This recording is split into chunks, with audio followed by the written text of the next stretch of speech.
আগামী ৪ঠা জুন লোকসভা নির্বাচনের ফলাফল ঘোষণা। ভোট গণনার ক্ষেত্রে রাজ্য এবং কেন্দ্রের স্থায়ী কর্মচারী ছাড়া আর কেউ যুক্ত থাকতে পারে না। এ বিষয়ে হাওড়ার রিটার্নিং অফিসার ডিএমকে এ বিষয়ে জানানো হয়েছে বলে জানান হাওড়া লোকসভা কেন্দ্রের বিজেপি প্রার্থী রথীন চক্রবর্তী। যারা যারা অস্থায়ী কর্মচারী নয় সেটা আমাদের জানানো হোক। প্রেস কনফারেন্সের মাধ্যমে এমনই দাবি তোলেন হাওড়া লোকসভা কেন্দ্রের বিজেপি প্রার্থী ডক্টর রথীন চক্রবর্তী। আরও কি বলেন তিনি সাংবাদিক সম্মেলন করে দেখুন।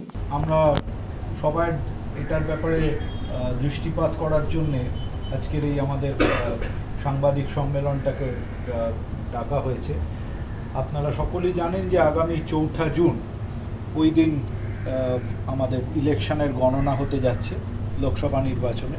তবে যে বিশেষ বিষয়টির উপরে এটাতে গুরুত্ব দেওয়ার বিষয় সেটা হচ্ছে as per set norms of election commission of India, সেটাতে কোনো রকমভাবে কোনো কন্ট্রাকচুয়াল ওয়ার্কার অর্থাৎ যারা ডাইরেক্ট পে রোলেতে নেই, স্থায়ী কর্মচারী ছাড়া সরকারি রাজ্য এবং কেন্দ্র সেই কর্মচারী ছাড়া কোনো রকমভাবে এই election counting, computing, DCRC control unit এসবের মধ্যে সংযুক্ত থাকতে পারেন না। এবং এ ব্যাপারেতে পরিষ্কারভাবে ইলেকশন কমিশন অফ ইন্ডিয়ার তাদের set norms, prescribe norms and directive রয়েছে। 2, এটার ব্যাপারেতে ক্যালকাটা হাইকোর্টেতে কেস হয়েছিল, কারণ এটা বিধিভঙ্গ হয়েছিল বলে এটা নিয়ে কেস হয়েছিল এবং ক্যালকাটা হাইকোর্টে ডিভিশন বেঞ্চ পরিষ্কারভাবে দর্থহীন ভাষায় ডাইরেক্টিভ দিয়েছেন যে যাতে কোনো রকমভাবে কোনো কন্ট্রাকচুয়াল এটার সঙ্গে সংযুক্ত না থাকে। তৃতীয়ত, এটাও আবার ভায়োলেশন হয়েছিল, সেটার জন্য কন্টেম্পটও আমাদের ভারতীয় জনতা পার্টির পক্ষ থেকে কিন্তু হাইকোর্টে করা রয়েছে।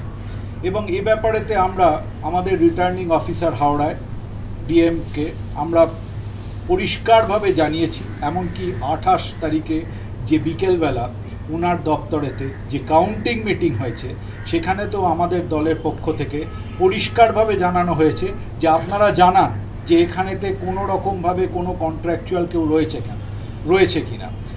এবং এটা আপনাদের প্রসঙ্গত উল্লেখ্য যে আমরা এর আগেও নির্বাচন ঘটার আগেও আমরা কিন্তু 84 জনের লিস্টকে দিয়েছিলাম, যেটাতে জানিয়েছিলাম যে ডিসিআরসি কন্ট্রোল ইউনিটেতে সেখানেতে কিন্তু 84 জন রয়েছে, আপনার কন্ট্রাকচুয়াল রয়েছে। সে ব্যাপারেও আমাদের কাছে কোনো রকমভাবে তাদেরকে সরানো হয়েছে কি হয়নি এ ব্যাপারে কোনো স্পষ্টভাবে আমাদের কাছে নির্দেশিকা জানানো হয়নি। দ্বিতীয়ত, আজকের এই 28 তারিখের প্রেক্ষিতেও আমরা জানতে চাই যে কোন কোন অফিসার ওখানেতে এআরও টেবিলে কারা কারা রয়েছেন, তাদের ডেজিগনেশন কি, তাদের ডিটেল আমাদেরকে জানানো হোক। এমনকি তার তলায় যারা যারা রয়েছেন, কোন অফিসাররা রয়েছে এবং এরা যে কন্ট্রাকচুয়াল নয় সে ব্যাপারে আমাদেরকে স্পষ্টভাবে জানানো হোক।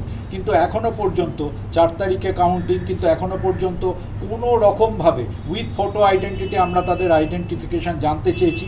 কারণ এই নিয়ে আপনারা জানেন 2021-এ একটা বিধিভঙ্গ হয়েছে, 2023-এ বিধিভঙ্গ হয়েছে, যার বেনিফিট ক্ষমতাসীন দল এখনও পর্যন্ত ভোগ করছে।